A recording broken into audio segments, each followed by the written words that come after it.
یه خبر بگیر. ببین دانیال کجاست؟ چرا هنوز نیومده؟ مامان داداش پیام داد، گفت یکم دیرتر میاد.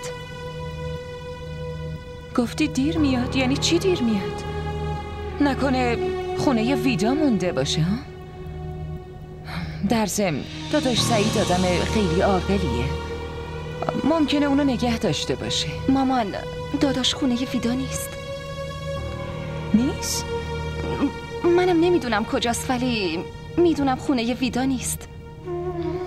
خدایا چند بار دیگه باید پسرم رو امتحان کنی. من که فکر میکردم یه راه حلی واسه آشتی کردنشون پیدا میشه، ولی اونا حتی حاضر نیستن به حرفش گوش بدن. آره مامان، منم همین فکر رو میکردم. دخترم تو بهش زنگ بزن. مامان قبل از اینکه شما بگین من بهش زنگ زدم ولی گوشش خاموشه. پسر بیچارم چقدر دیگه باید زجر بکشه؟ گناه داره آخه بچه.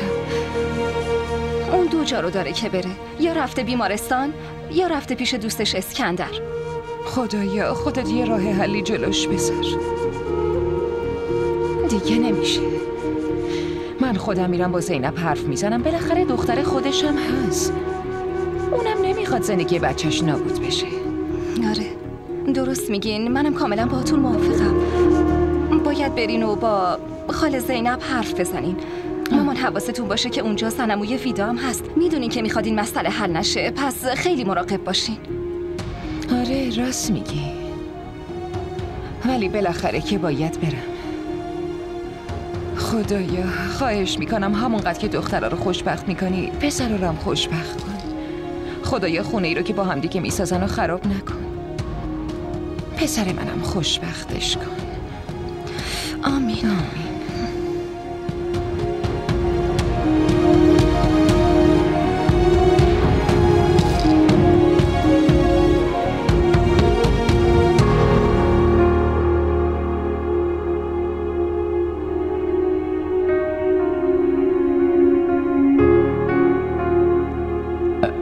خاله لطفاً به من یه فرصت بدین.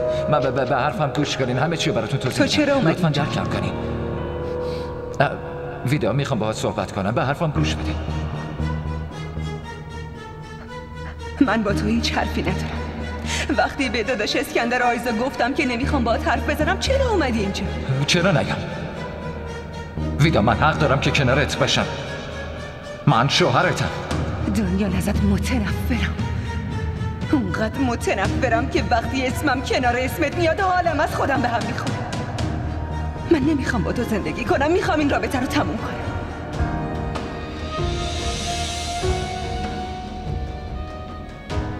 ویدا تو چی داری میگی؟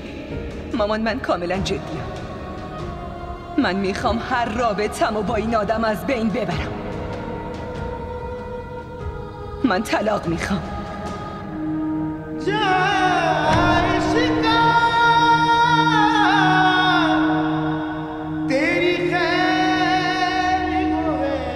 دنیا ازت متنفرم.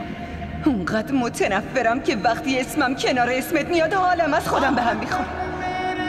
من نمیخوام با تو زندگی کنم، میخوام این رابطه رو تموم کنم. من طلاق میخوام.